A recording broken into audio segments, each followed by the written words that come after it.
thanks for stopping by, guys. Today is part 2 of getting that compressor fitted into the back of the Pajero. I'd really be interested in hearing from others who have put it in this position.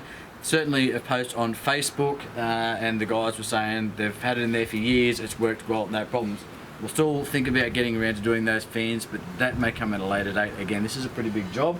Welcome to part 2. Now, I'm going to just do the intro at the end of the day, and I'm packing up and I'm going inside. It's going to have to be a part 3. What I've done, I've installed a couple of Anderson plugs. I've made up the remote wiring. That's going to be a separate video, but I'll touch on that in this one. I've installed the inverter over the back, a couple of Anderson plugs. We've run those to the switches, and that's pretty much all I've done today. So anyway, stick around. We'll cover off some of those things, and we'll show you what we've got up to today. This is part 2. Now we're basically doing the wiring. So what I've gone and done is ran the new heavy gauge wire from front to back. Now this is really heavy gauge. It's probably going to handle something like a couple of 100 amps.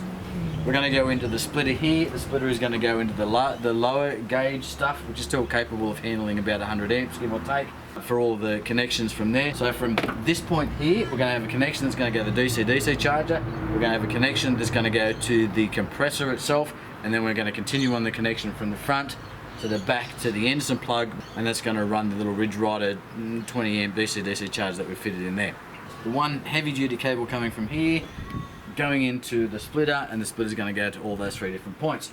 Those amongst you who are safety focused, you're going to be thinking about fusing. I'm not going to fuse it at the front in relation to the current capabilities of this main wire. It's going to be fused for the capabilities of the smaller wire. So what I'll do, I'll fuse it for the smallest gauge wire that I've got in that circuit, even though that larger gauge is capable of handling more. What we'll do is we'll fuse it for the smaller gauge, so if there's any issues there, we won't have any problems and we'll be safe. Really utilising this wire because we've got it. We're going to avoid any voltage drop, etc, etc. And I've got the wire, I might as well use it. Also going to be wiring up the remote control so I can remote control that compressor from outside the vehicle. Now Roy has asked me to do a video on setting one of these up and how they work, and I'll do that. I'll touch on that as part of this video, but what I will do is shoot enough content that I can show you how to do this separately. So there will be a separate video that will go in more detail as how to set up one of these remote controls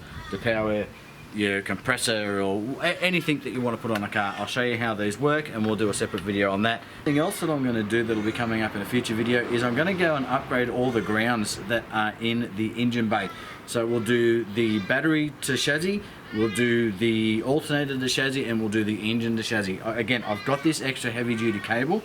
I'm going to make the most of it because I'm running 3 radios in the car, a HF, a dual bander, and I'm also running a UHF CB. I'm going to have 2 car amplifiers that are running there in addition to the Android head unit that we've got installed. We're running the compressor and the DC-DC charger.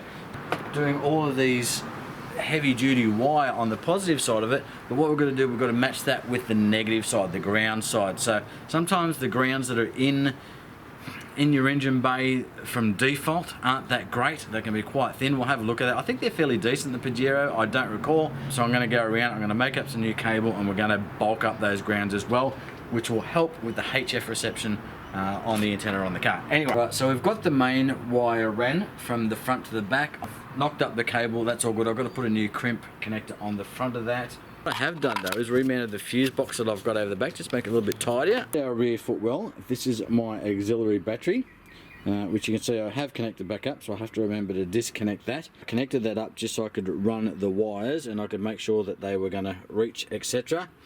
So you can see I've used the blue for ground. I've just made up some terminals. There's our positive over there. And then what we've done is just chucked that fuse panel in there, and I've hard mounted that through into the chassis. So that's not going to move. So we've just permanently mounted that fuse panel just there, just beside the battery. Now we're going to have a bit of extra space. Doesn't need to float around, so we'll shorten up a few of these wires. Just clean it up a little bit as well. This is going out to our Anderson plug on the back. Now if you want to run stuff from inside out to the back, what you can do is down here on the back, you've actually got a couple of grommets. You've got one around about here and you've got another one around about here.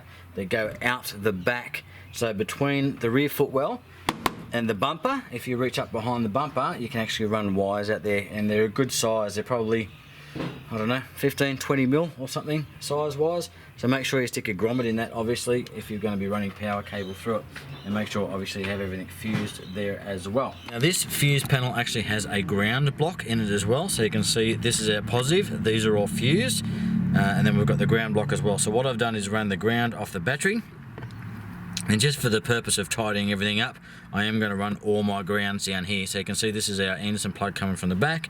So that's now going to ground rather than having to gut the battery, and then the positive in there as well. You can see there's a heavy duty. These are A&L micro fuses. Most of these are around the 30 amps, give or take, which is well and truly under the rating of this cable.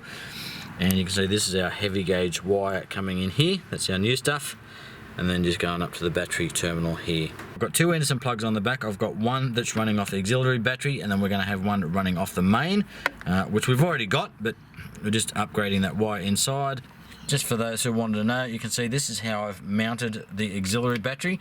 So I've put a couple of big eye bolts down through the bottom of the floor, and then I just ran a ratchet strap over. This is what they call it, an endless ratchet strap. So basically the hook and the one big strap that comes down here to another eye bolt. And the reason I went with this here was just so it mounts up hard against the jack mount. And luckily that battery, there is a little bit of a lip just here. You can see here, just a plastic lip, and that battery fitted in there. So that just made it that little bit firmer as well. Previously what I'd done was I added things, you know, sort of hodgepodge, just added them in as I thought about them, with no real thought to, you know, keeping it nice and tidy, etc. So now that we're doing this all again as one job, I'm going to tidy all this up. That's why I'm using this ground point, just to make it all just look that little bit neater. And you can see a couple of screws here going into the chassis, so that's not going anywhere. You know what, I'm jacking this front panel, getting in the way, so I'm getting rid of that seat belt. Realistically, I don't use the back of the car for passengers anyway, so best for me as far as registration and stuff and legality is to remove these, because if you've got seat belts in the back, I believe there's some legislation, something about having to have seats fitted. What I'm going to do with this one as well is disconnect it. That's going to allow me to remove this front panel. I'm going to do this to all 4 seat belts over the back, and it's going to allow me to hide it in behind the panel so I don't have any issues with registration. So I'm getting rid of this, and that's just going to let me move that panel right out of the car, and then just feed that through there.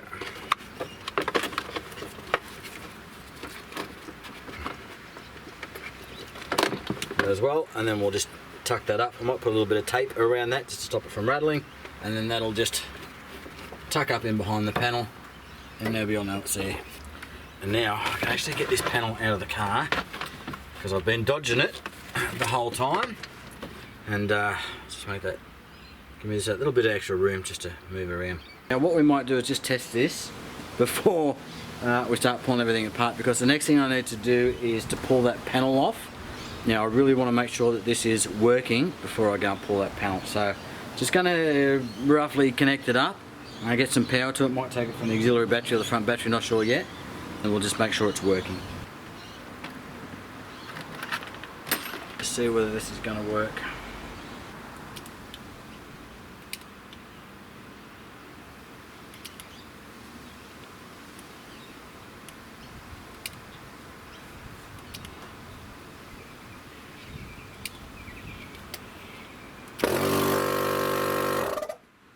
Alright, so there we go. So we do have it in latching, so if I press the button, and off. Beautiful. Alright, so we're all wired up correctly. That little remote control is working.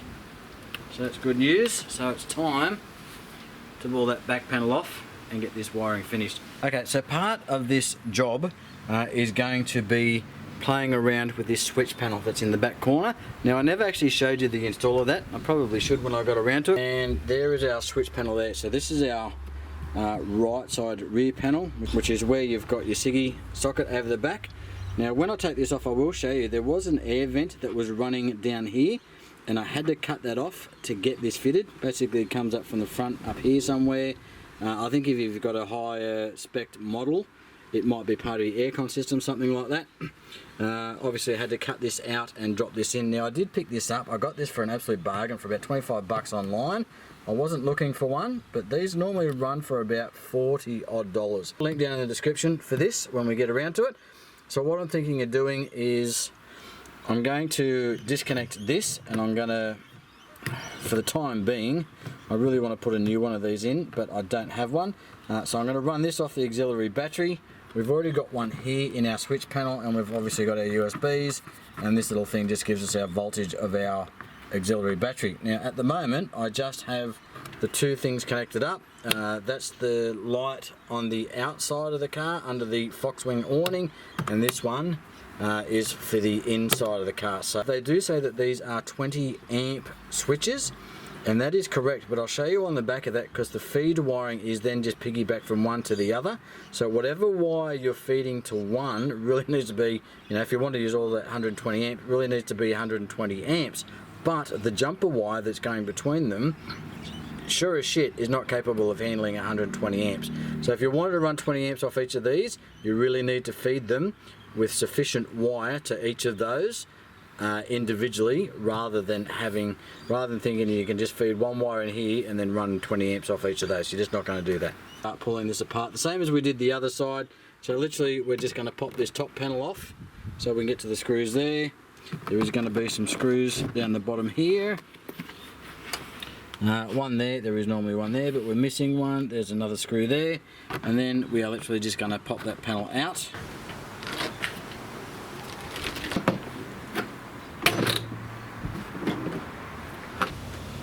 Now one other thing, there's a screw here as well that's on a little bracket. I need to take that one out as well.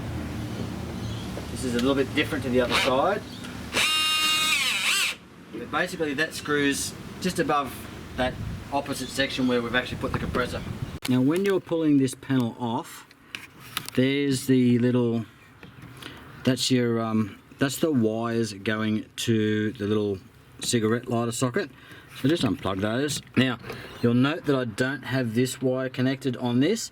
This is basically if I wanted all of those switches to be lit up. So when I switch on, then they light up. I haven't supplied that yellow line with power because I don't want them to be lit up all the time.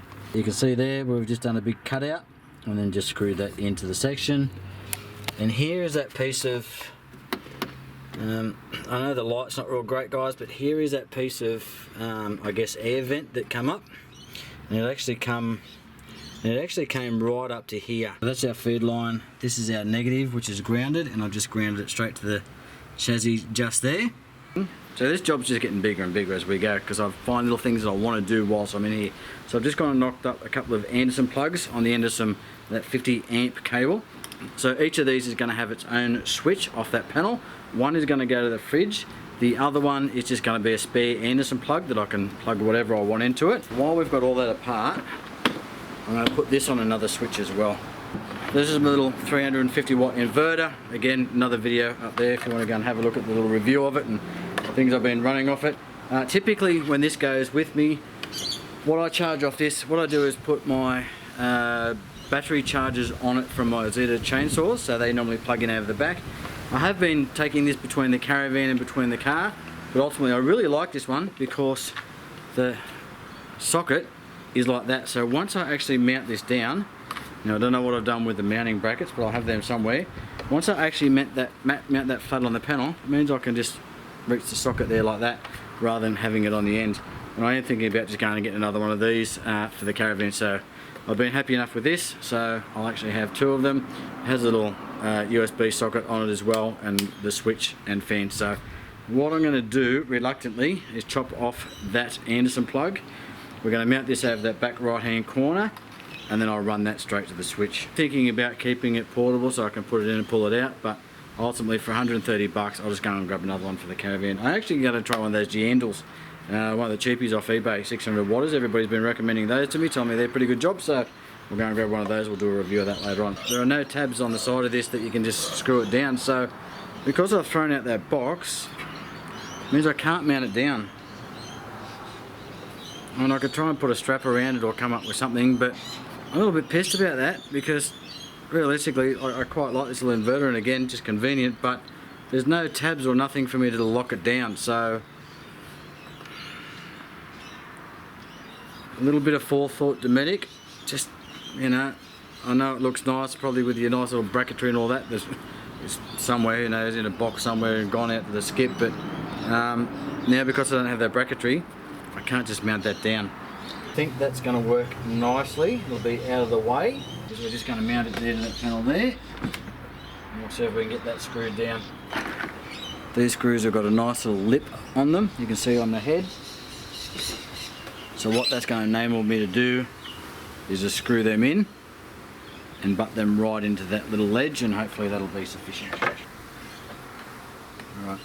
And it's not pretty, but I really don't know what I did with that mounting stuff. I must just throw it out. There's our little screws just caught on the lip, and on the other side, they're there as well. Okay, so now that I've been able to mount it, I'm just going to wire it up. Good news here is that because this is going to be mounted permanently on the panel, and the switch panel is permanently mounted to the panel, so all the panels are mounted together, it means I can just cut the wire here and run it here, and it's going to be the same length. I don't need to worry about any extra for taking that panel on and off. And here's my little buddy coming in for his usual mid-video cuddle.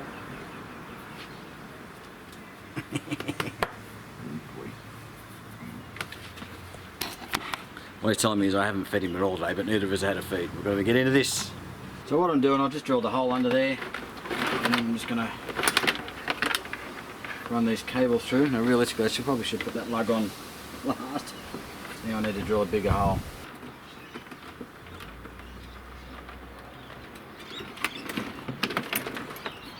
Just going to run that up over the top there, just to get it out of the way. Take it in around the back. Now ground for that is going to go up to our same ground position up here. That's the inverter wired up. It's that easy. Rather than going over the top of this, I might just drill a little hole through that, and we can put a cable tie in it. Under that, we'll stick our cable tie through it, just like that. Keep those wires up out of the way. Just having a look, see where I want to mount these Anderson plugs. One is going to be for the fridge, so I'd like that to be down the front. Basically because this is going to run down and across there and feed the fridge. So there's our Anderson plug mounted.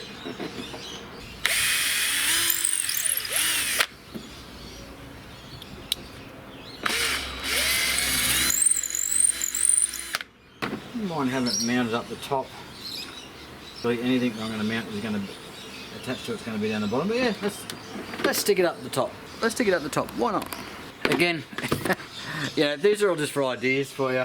As you can see, I'm not always hugely focused on the aesthetics of things. I just want things to work. So there will probably be a tidier way to do that. Make that look nice and neat. Now if we put them facing down, you can have the wires going out from under the bottom, all that sort of stuff. Realistically, I just want it somewhere it's going to work. If you follow my job, you know, it might pay you. If looks are important to you, then maybe you could go with something a little bit neater, a little bit tidier. But anyway, not my priority. Feed it through. So that's a pretty good size hole for that wire. Sit there like that. We've got an Anderson plug just up here. So it's reasonably tidy. A little bit of black shrink wrap or something over that would have tidied that up just that little bit better. One down near the front door. Now that one's going to be for our fridge. So that one there is going to be for our fridge. I'm just leaning inside the rear passenger door. So one there, other one up over the top there. Okay, it's dark outside. I'm hungry. I haven't eaten all day. The dog's telling me he's hungry as well. So that's going to be it for, I guess, part 2. Part 3, we pretty much just need to finish off that wiring, button everything up. So hopefully that was of interest to you. If you've got any questions regarding any of these parts, I know I've gone through fairly quickly here in this one. So if you've got any questions, let me know. Cheers guys, we'll catch you on the next one.